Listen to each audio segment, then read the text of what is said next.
Welcome to the Powerlifting and Power Ballads podcast, where we bring you a weekly dose of powerlifting news, tips, and training advice with a touch of 80s rock ballads. This podcast is presented by Team Roar Powerlifting, your source of the most comprehensive coaching and meet day preparation. Here are your hosts, Josh Rohr and Laura Sturm. All right, welcome to episode 32 of the Powerlifting and Power Ballads podcast. I'm Josh Rohr. And I'm Laura Sturm. All right, we're going to start off with shout outs real quick. Kelly Gibson Bateman. We had one new follower this week. Appreciate you. I want to get right to it. I just got out of a cold shower. Just now, literally. 10 minutes ago. It was rough. It was a little bit not nice. So when you say cold shower, how long? 30. I went 30 seconds. Okay. I got in, I was in the hot water, and we have our hot water heater set where you can just only turn on the hot water, and that's like just warm enough. Trying to be all energy efficient and stuff like that. Wow. So literally I just went cold turkey and basically simultaneously turned off the hot water and turned on the cold water, and probably cried pretty loud, but I'm like, but I stuck with it for the whole 30. I will say I didn't put it over my head. I just let it kind of hit me in the chest and stood there and was hurting there for the first probably 5 seconds, but then it kind of just, I realized I sounded ridiculous screaming. So I just stood there and tried to suck it up a little bit. So you stopped screaming after 5 seconds because you were embarrassed that you'd sound like a little girl. Yes, basically that was my motivation for stopping, not stopping the shower, but stopping acting like that. There is a lot of great documentation on how cold showers are really good for you in lots of different ways. So it's not just a Wim Hof thing. I mean, you Google the benefits of cold showers and it's out there. And you know, the good news is, like they said, it's only really to get the full therapeutic effect. It's a minute to a minute and a half on a regular basis. So yeah, I may play with it, and I did pick like the coldest day of the year in Georgia to try it out. Yeah, literally. So I feel like the cold water was probably just a little extra cold. So bonus points for me. Yeah. So, you know, and going slower into the cold does help. And just adding 5 seconds every day until you get to about a minute, minute and a half. And then you realize, wow, it's really not that bad. It's really helped me with my poison ivy lately, because I still have poison ivy. Do you really? That's crazy. I really do. Yeah, and it's all across my chest, which is the worst thing, because I had hand warmers and I handled them, and then I thought I'd be funny and warm and put them in my bra.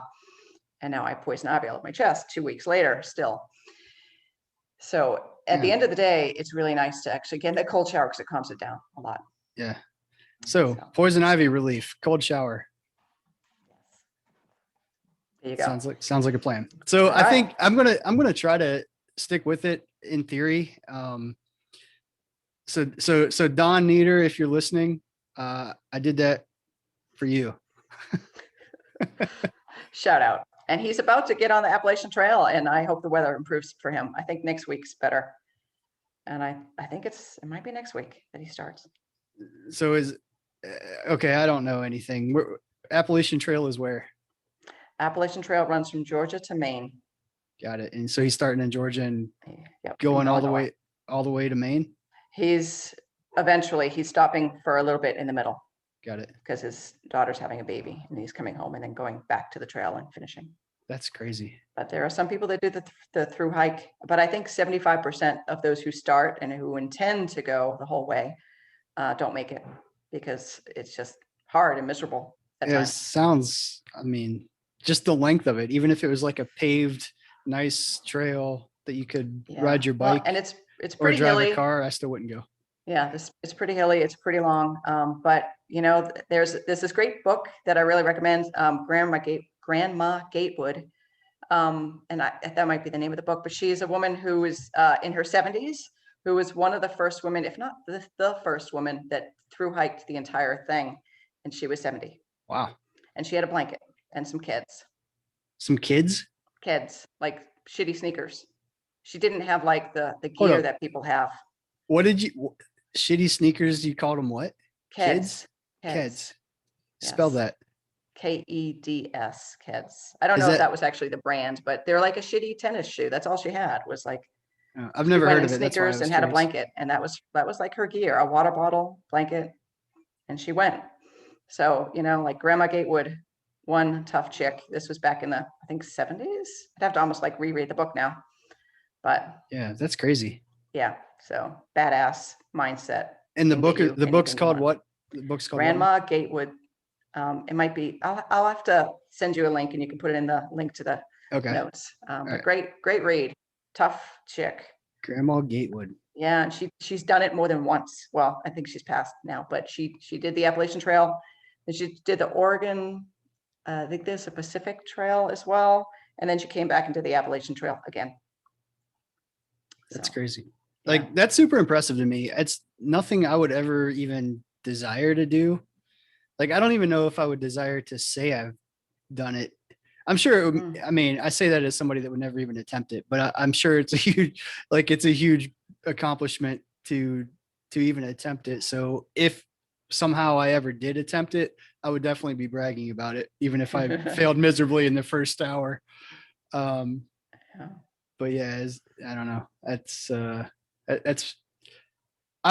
There's levels of crazy in powerlifting, and that's a different level of crazy that I'm not sure I'm crazy enough for. Or There you go. I don't know. Yeah. I'd like to try a week just to see how it would feel, and then make up my mind whether I'd want to attempt the whole thing. Yeah. You'd need months. You would literally need. I think people take 4 to 6 months to do it. Yeah, that's man. It's a long time. That is a long time. And if you have wet socks or something going on, there's lots of stops along the way. There's restocking. There's a lot of logistics to it as well. Nowadays, anyway. Yeah. It's not how she did it, but yeah.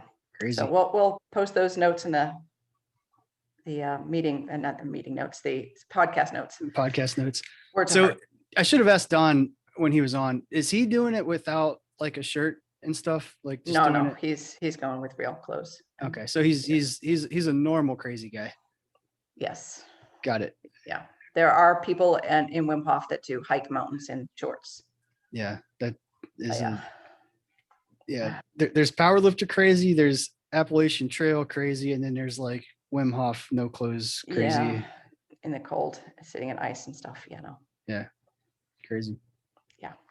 So let's talk powerlifting. Cool. So I see that there's something on the NGB for USA Powerlifting, and we're going to talk about. It came out a couple weeks ago, but we haven't talked about it yet. So I just wanted to kind of bring it up because we get a lot of, at least I do, I guess I have a lot of people contact me kind of after the fact or just random times throughout the year, saying, how do we get involved? How do we make change? How do I get my voice heard? Things like that. So I just wanted to kind of go over how that works a little bit. Because I think there are a lot of people out there that do want to get involved. They just don't really know how or, what their impact could be. So basically the NGB is the National Governing Board meeting.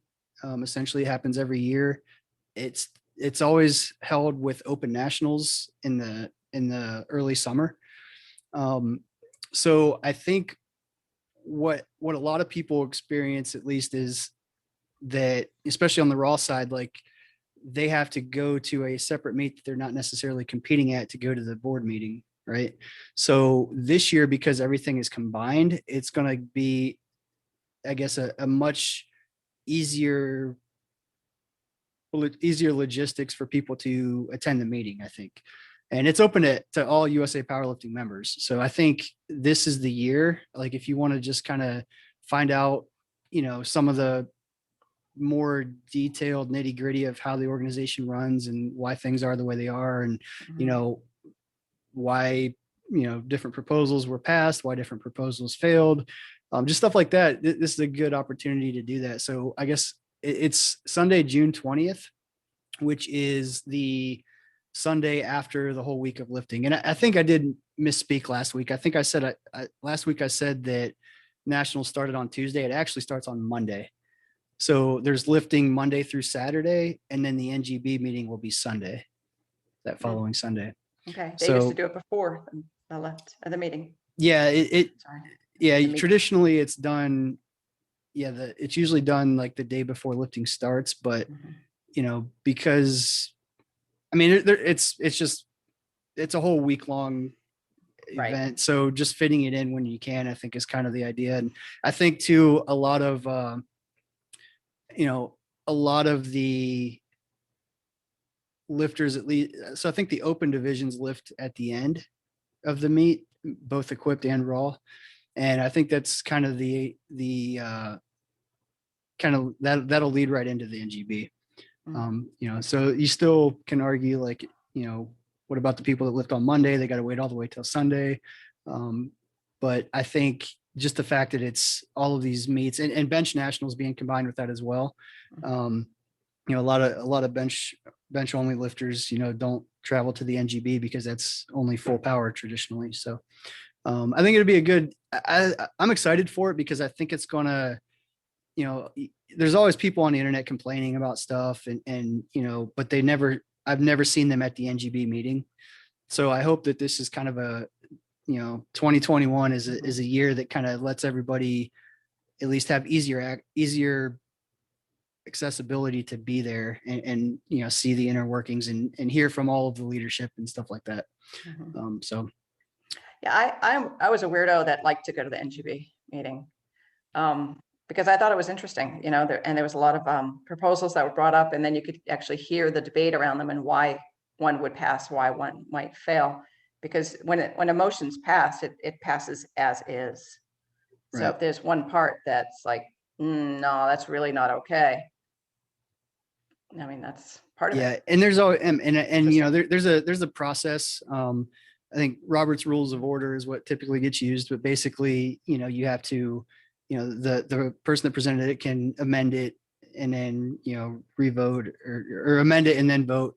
Or I don't run the meeting. I would have to do a lot of research to run the meeting, but there's a process that a very thorough process that we adhere to that makes everything kind of run smooth. So and there's proposals. I mean, anyone can submit a proposal. Yeah, and that's one thing I was going to discuss. Yeah, anybody can submit a proposal. So any proposed bylaw changes have to be submitted by March 20th, and any proposed rule changes need to be submitted by May 20th. So those are, the March 20th deadline is semi coming up. It's a month away. So just something to start thinking about, like if there is something in the bylaws that you feel like needs to be changed or discussed, March 20th is the deadline for that. And I'll put a link in the podcast description to the NGB announcement that has the direct links to all of these forms to fill out to do this. And I think a lot of it too is people just don't realize that this is out there. I think because it's an email that gets sent out to the membership, but let's be honest, people don't check their membership or don't check their email. So if you don't check they your don't email, read them. yeah, You might see it and then you go, oh, that's nice. You might read like the first paragraph of it and be, that doesn't apply to me. And then just click delete, gone. And then, I didn't know you could go to the NGB. I think the first time I went to the NGB was actually as a proxy vote. I didn't know anyone could go. Yeah. And a lot of people, just don't know. So I guess we're trying to share the information. Right. Not everyone can vote, but everyone can go. Correct. Yep. Yeah. And anyone can submit any member can go, and any member can submit a proposal. So if you're like, man, I really want to change things, get involved. Yep. Pony up. Yep. Agreed. And I think, so every year there's elections too. That's something I wanted to touch on because people, I always get, well, if I was on the EC, this blah, blah, blah, I'm like, well, you've never been to the NGB and you've never submitted your name for candidacy. So I don't understand why you're, so speaking. Yeah. I don't understand where you're speaking. Sorry. Yeah, basically. But, and part of it is just not knowing. So, basically, this year there's four board member positions that are up, treasurer, secretary, and then two EC positions. And the secretary and treasurer are part of the EC. So overall 4, 2 officer and two board members. And another important position is athletes representative, in which you were an athletes rep. Mhm. And there's two positions open for that this year too. So again, those nominations, and you can nominate yourself. They're due by May 20th. So again, the link to all that will be in the description of the episode. So Josh, how much money do you make by being on the EC? Yeah. So I actually just listened to a podcast. I'm not going to say what podcast this morning. And basically the argument was that the EC members are basically making money from their position, and that's why they never get voted out, because they have the system in place. And I can say for a fact that is not the case. I don't get paid a dime. The only thing I will say, this the big perk of being on the EC is I get 1 hotel night covered to go to the NGB, and One. sometimes there's a little bit of money for your flight to go. So you basically pay your way for the most part to Yeah. participate in this, spend all of your free time that's involved with the NGB and being on the EC. I know as an athlete's rep that there was long times of nothing going on. And then there was times where there was a lot going on. Yeah. And that was just my free time that I was donating. And at an athlete's rep level, it's like, oh, okay, this is cute for, I think it's 3 years. But after 3 years, I was like, yeah, I'm good. I don't really feel like donating my time, and it's pretty thankless. And I would think that the executive committee positions for the most part are like that times 10. Yes, I would say that's the case. And it is one of those things, because everybody that has a social media, or everybody has a voice in the social media age. So I hear it all the time that we're in it for the money and all this stuff, and it's like you can't even begin to explain how wrong that is. Like, that's not the case. I don't know anybody making money off of powerlifting, from that capacity. I mean, obviously as a coaching business, that's how I make my living. So yes, I make money, coaching, but anybody that's in a position, EC, athletes rep, any of those volunteer positions, like, they are called volunteer positions because they really are. Mhm. You can almost call them you almost could even call them like a charity position. Like, you end up in the negative when all's said and done. Right, because you end up paying your way to go to the meetings, and that's your flight, your hotel. Yep. That's your time, and people's time is valuable, and that's.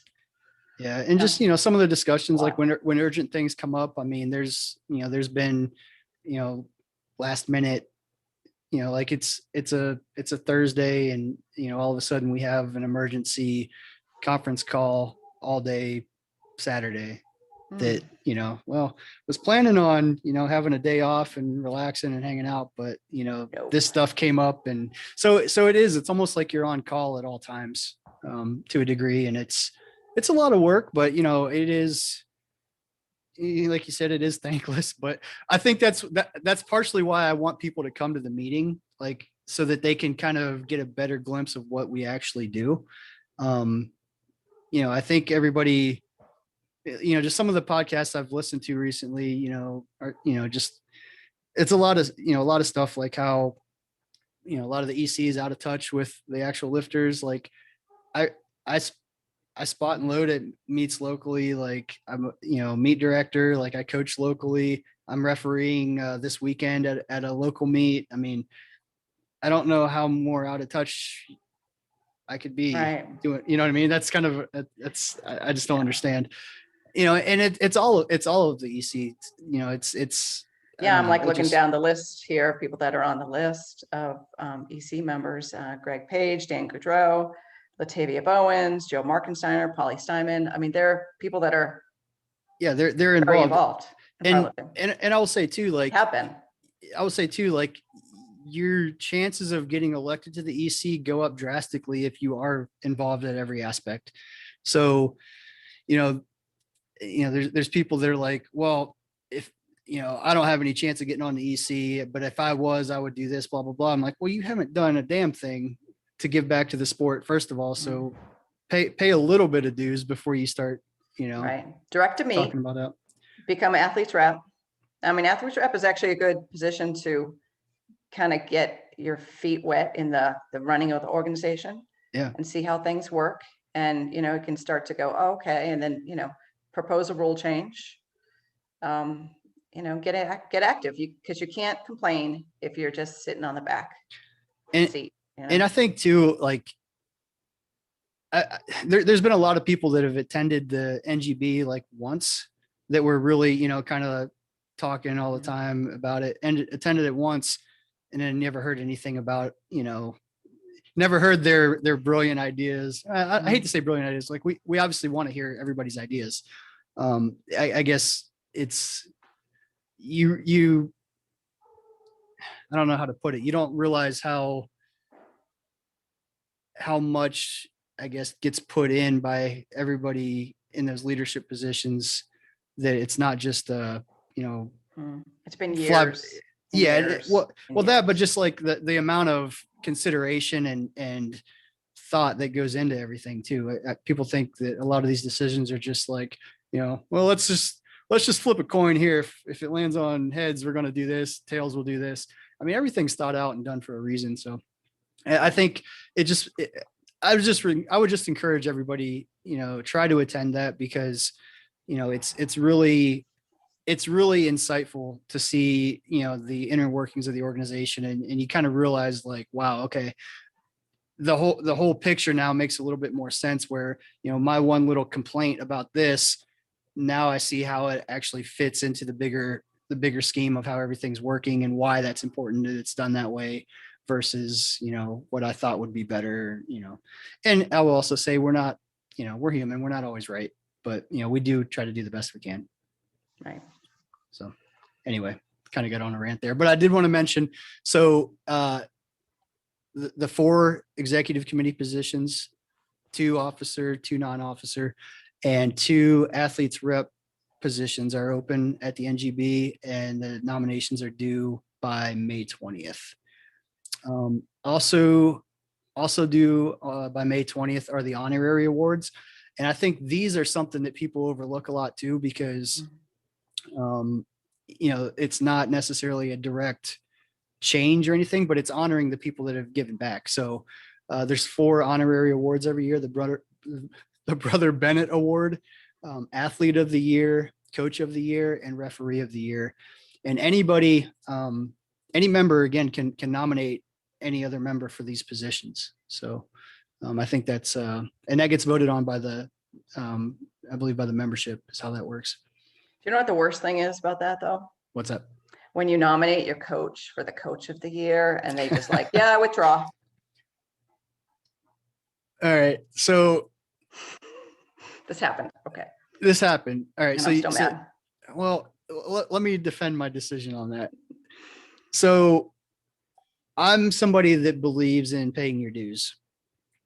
And so you nominated me for Coach of the Year, right? And then Donna Martz did too. And I think like there's 3 of us on the team. What year was that? Oh God. I guess it doesn't really matter. Yeah. I'm like, but here's the reason I declined. The reason I declined the nomination. So first of all, let me say, I really, truly appreciate it. And I do feel really honored that you guys nominated me. But the reason I declined is because a lot of times this almost seems like a popularity contest, I guess, a little bit. Mhm. And I think I was one of the younger people, and I think a lot of the members knew me more because of social media or whatever. And I looked at the other nominees, and I could, there were at least 5 that I could point out that I felt from my own experience deserved it more than I did. And if if for some reason I ended up winning, yes, that would be great. But I also know like those other guys don't do it for they don't do it for the accolades. They coach because they love it and whatnot. And I just felt like, I don't know, I just felt like, you know, I just felt like they deserved a opportunity to not have somebody else that just is known on social media or whatever win because of that. I don't know. All right. Well, Maybe I'm off base that's there. fair. That's fair. Maybe I'm off base there. I don't know. And who knows, I'm not saying I would have won. I'm not saying that at all. I just think that It I don't would know. just be easier to I really value like honoring those that came before you. And a lot of them, I think Joe Lewis was one of them that was nominated that year. And like, he was the sub junior national team coach, like when I was a junior. And I just remember him like working his butt off, like helping out, like he was helping out the junior lifters. Like he helped me out with a lot of stuff when I was a junior lifter, just starting out. So I'm looking at it from a standpoint like, okay, Joe and I are both nominated for coach of the year, and he was doing this well before me.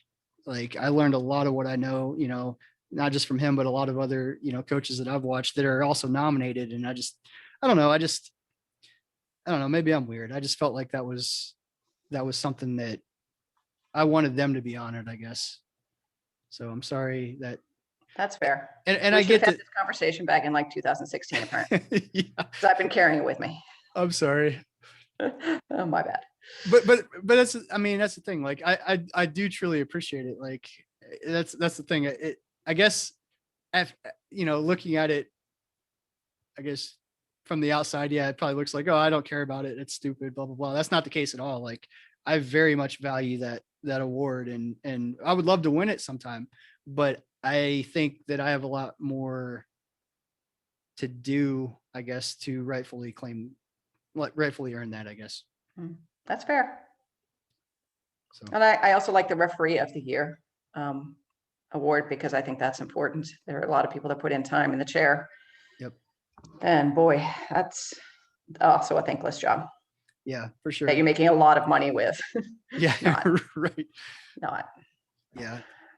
But I think, people that want to be on the EC and want to be athletes reps, like, I think you should be a referee. I think you should be, volunteer to spot and load. I mean, those are meet director, all of those things. Yeah, for sure.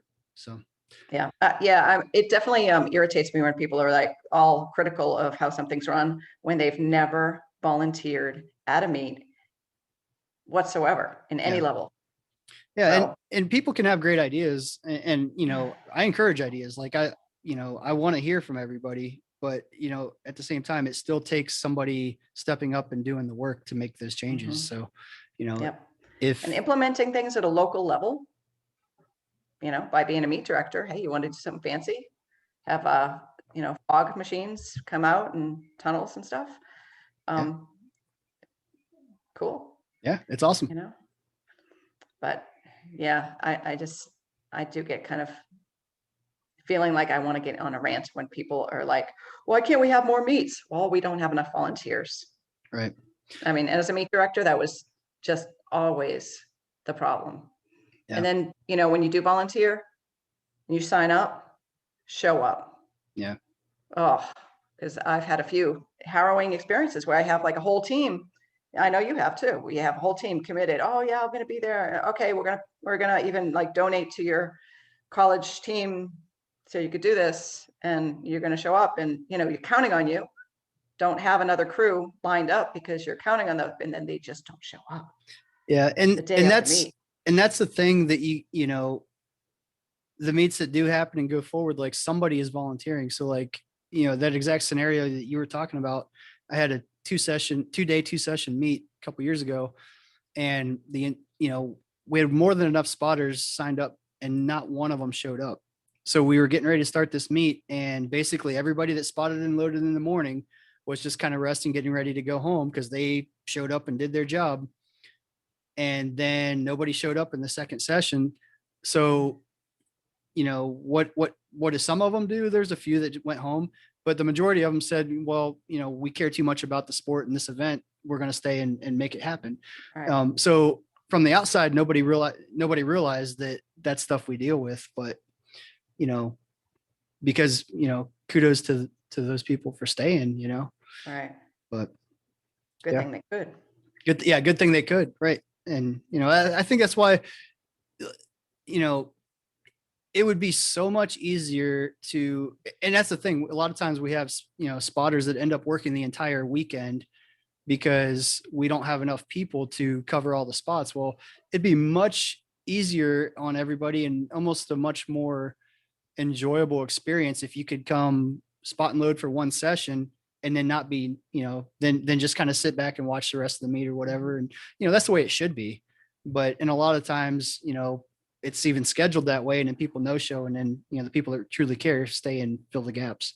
So I feel like I'm getting on a rant here. Yeah, we've been ranting. Yeah, sorry. Volunteer, get active. Yeah. There you go. All right, we'll move on. Yeah, all right, we're going to move on to the new lifter tip.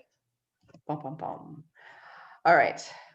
So the tip of the week is most meets run in kilograms. Some meets have kilos in the warm-up room, but be sure of the difference. And you might want to even have your warm-up attempts written out in both. 2 pound plates on a side is drastically different than 2 kilo plates on a side. 225 pounds versus 264. I mean, that could happen, especially if you're used to warming up with 1 plate, 2 plates, 3 plates. You can't expect to do the same with 25 kilo plates. Yeah, there's a big difference between a 10 pound plate and a 10 kilo plate. Yep. And that's something that I see. Same. That's something I see a lot. Like people are just used to warming up by plates, and they're used to 45 pound plates. Well, now we're at 25 kilo plates in the warm up room. So, I see people warming up their squat. They'll do 1 plate, 2 plates, struggle with 3 plates, throw on 4 plates and get crushed, not realizing that 4 plates is 496 and they were trying to do 405. Right.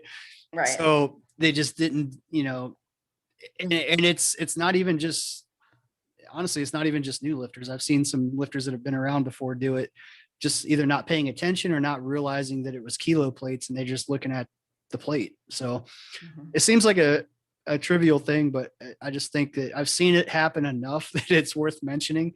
So there it is. There it is. That's a good idea. I always like to ask, like, what's going to be in the warm-up rooms. Yeah. And sometimes there's both. Yeah. And it just happens to be where, the flow of the room is and where you can get on the spot. So it's nice to have the kilos, your warm-up attempts worked out in both. Yeah. There you go. Yep. All right. So here's another powerlifting situation.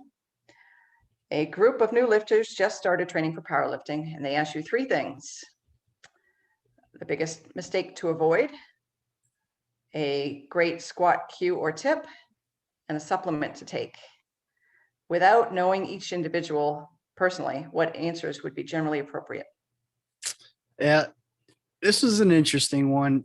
I think, so again, the stipulation is you don't really know all of the individual lifters, and, to give a certain cue or anything like that is usually specific to the individual and the issue they're having. But I think, so biggest mistake to avoid for me is paralysis by analysis. I think, overthinking everything. Like, okay, I started this program, but I see this person's doing this program. Maybe I should do that. Well, they're doing this, so-and-so said this is better, so maybe I should do that. I mean, you can go back and forth all day and then you end up in the same place because you've never actually set forth on your journey. You're just, paralyzed because you're overanalyzing things. So I think that's the biggest mistake I see a lot of lifters make, is just being all over the place and not committing to a program, a method, a technique, whatever it is. Just trying to play with all the ideas instead of really committing to one method.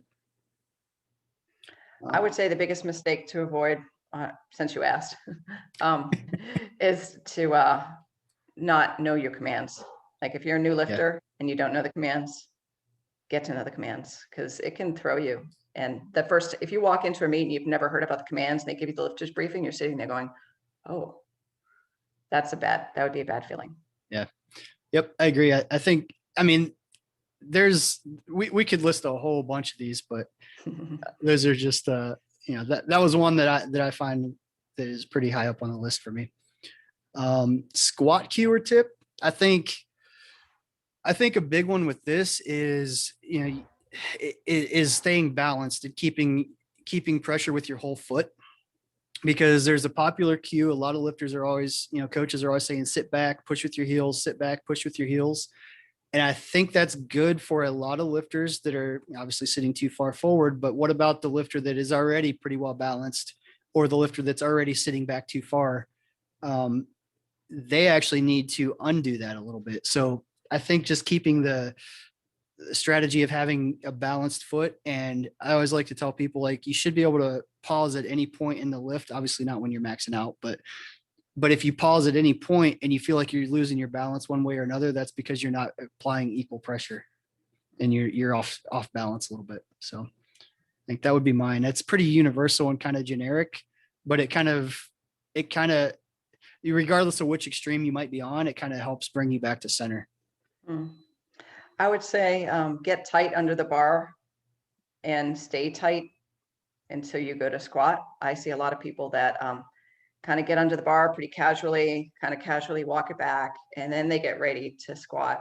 Yeah. And then they get tight. It's like, you should have got tight before that. Yeah. Like, You're still moving heavy weight around, like get tight first. Right. Like, close your hands around the bar, squeeze the bar. Don't treat that whole part of setting up until the squat casually. Yeah. Be methodical. Yep. I agree. Supplement. So I'm going to, a lot of the comments that we've had already on the Team Roar Instagram is, supplements aren't needed if you're eating correctly and all those things. I agree. But the supplement that I would recommend strength athletes take is creatine. I think it's been proven to have, ergogenic effect on strength. And I think that, it works. So I would suggest that one. Yeah, there's a lot of good articles and documentation that says creatine works. I've never been one who regularly took it. So yeah, I guess I should have. Yeah. When I was training seriously, I took it and I noticed a huge difference. I mean, I haven't taken it in years now, but I also haven't really worked out in years.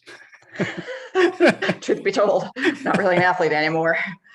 I would say coffee. That's mine. Coffee. I said it like that. But I'm a big coffee drinker. I'm trying to, not be as much. I'm trying to just do mornings now. I've gotten to that age. Yeah. So coffee's a great pre-workout. Yeah, I've been getting into coffee. So Stacy, one of our lifters, actually got me some coffee for Christmas. It's from Death Wish Coffee Company, I think it is. That's good stuff. Yes. But supposedly it's like the highest caffeine content of any coffee out there. So the first day I took it, so I use a French press that makes like 2.5 cups of coffee. And I usually, will make one, drink a cup out of it, and then the next day drink the rest and warm it up. I know you're not supposed to do that. Don't judge. Anyway, the first day I tried it, I drank all 2.5 cups of it because I'm like, oh, this is pretty good. Man, I tell you what, like I was by like afternoon, my hands were shaking, like I was like on high alert and paranoid. I kind of liked it. So my hands are shaking. I feel like I'm on speed. I kind of liked it. Yeah. Okay. So I had to tone that down a little bit, but it was pretty good. I didn't sleep for 3 days. Yeah. Say that again. I didn't sleep for 3 days. Yes. I didn't sleep for 3 days. Yeah, it's true.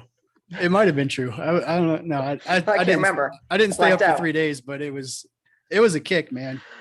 So nice. Anyway, all right, let's get to some songs. We got to talk some music here. Music. Right. So we're going through my playlist for each attempt. We're up to Deadlift 2. My 2 songs for Deadlift 2, Belinda Carlisle, I Get Weak. And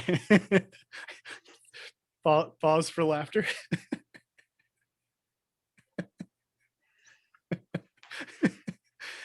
I can hear you laughing and see you laughing. All right. So I don't know what it is about this song, but it gets me going. So it's second attempt deadlift song. Like a lot of people can kind of concede maybe like opening bench or something, but no, it's a hype song for me. So I don't know what else to say about that, but I like it, and I like it. You don't have to apologize. You are judging me so hard right now. Well, I just don't want to speak those words. Like, I would not want those words in my head that I'm weak stepping up to a bar to lift. Yeah, I agree. Like, conceptually, I agree, but I think I do something weird where, like, I couldn't recite the words of the song because I don't know what they are, but I do hear I get weak, but then something else like follow, like whatever the rest of the lyrics are, they play to what makes me tick. Like, so whether it's like, you know, essentially talking shit to me, like, you know, you're not good enough to do this anymore. Like, Linda Carlisle. prove your, talking shit to you. like, prove. All right. I know this is going to be a hard sell. Now, there's your other song that you are talking about for Deadlift. I'm not done talking about Belinda Oh, Carlisle. I'm sorry. But for real. Okay. So yeah, like, I think the words kind of change in my head a little bit, and it's basically like, have you seen? So there's an SNL skit recently, the Peloton. It was basically a Peloton, but instead of the instructors like being supportive and cheering you on, they basically, you know, talk shit to you. So like, well, I guess Nice. maybe you should stop for today. That's probably enough. Well, it looks like looks like you haven't been here in about a week, eating some nachos or something, huh? I'm All right, butchering so the a little skit, but it was reverse psychology. but here. it was really funny. And then the people in the fake commercial, like, would get super pissed off and then like start pedaling really fast and, oh, I'll prove you wrong. I think it's something like that. It's kind of like, yeah, it's like taunting me a little bit with, oh, you're getting weak. Oh yeah, I'll show you I'm not getting weak. I think that's how my mind works a little bit. Okay, well, whatever motivates you. Yeah, you're over it. You're like, let's move on. This is, Hey, Kenny Loggins. That's you're right. Enough said. I mean, come on. Yeah. We both have that song that most people are just like, dude. Yeah. I don't know. There you go. Okay, but my other song. So these two. This is the irony. These two songs I put on an even playing field for second attempt deadlift. Belinda Carlisle, I Get Weak, and Metallica, Sad But True. Totally night and day. Totally night and day. But and again, I don't really know the words to Sad But True either, but in my head, I'm telling myself, like, you know, people are doubting you. It's sad, but it's true. That's the You message. need therapy. Yeah. Have you seen someone? You just through these issues. You're just now realizing this. Oh yeah, you're right. I've only known you for we've been Facebook friends for 9 years. As I saw on Facebook earlier this week. But so I will say this. I'm a big believer in positive reinforcement and positive imagery and visualization and all of those things. So when I hear these things, like, I don't actually take them to heart so much. Maybe I do. I'm gonna have to get back to you on that. But I guess I don't believe them. I don't truly believe them. Like, so it offends me when I hear them and when I hear those messages, because I know that's not the case, and it makes me want to prove people wrong. I think is kind of the way I look at it. I don't know if that's healthy or not. Maybe I do need to talk to somebody about all this, but that's kind of how my mind ticks. And, you know, it's, you know, playing the underdog always is what kind of motivates me. Stay humble. Yeah. So, Okay. So thoughts, let's do this. How do you grade my two choices here? Putting them together. You know, I think at the end of the day, it is really, music is such an individual thing, and what motivates one person demotivates somebody else. So I'm sitting here laughing and, you know, kind of mocking you a little bit, but at the end of the day, I can't, they wouldn't be my lifting songs, but I mean, I like Belinda Carlisle, I Get Weak, because I'm a fan of the 80s, because I lived in them. Yeah. Josh Rohr. I did too, part of them. Yeah, okay, you were just born. Graduated high school the year you were born. Sorry. Fun You know, but Metallica, that's an epic song. That is an epic song. So. Oh yeah, it is. I think they're both epic. I think we've had in the gym the Belinda Carlisle "I Get Weak" song on while we were lifting, and I was like, I can't listen to this because I can't hear the words. And you were like, no. No, you've turned it off before. Like, oh, you remember? Oh, I remember. Ooh, wow. I don't remember a lot, but I remember that. You're carrying things too. I guess so. You know, we both truly need therapy. Yeah. It's probably true. Well, and I'm interested in hearing about your next week's songs, which I won't give any spoilers to because they are, well, all right, I'm giving a little bit of a spoiler. They're not what I would have predicted it for you at all. Yeah. Not 80s. I am a what is the word? I'm an interesting and complex individual. Eclectic musical tastes by Josh Rohr. Yep. And next week you'd be listening to Beethoven. And I will say that I bet next week's songs resonate with a lot more people than the rest of my list. I would agree. And that's all I have to say about that. Good way to end it, Josh. All right, we're gonna call it good there. Thank you guys for tuning in. Don't forget to follow us on Instagram, PL Ballads Podcast, and also follow Team Roar on Instagram. If you have any questions, comments, concerns, topics you want us to discuss, shoot us an email, plballadspodcast@gmail.com. We'll catch you next week. Later. Bye now. Thank you so much for listening. If you enjoyed today's episode of the Powerlifting and Power Ballads podcast, please remember to subscribe and share it with your friends.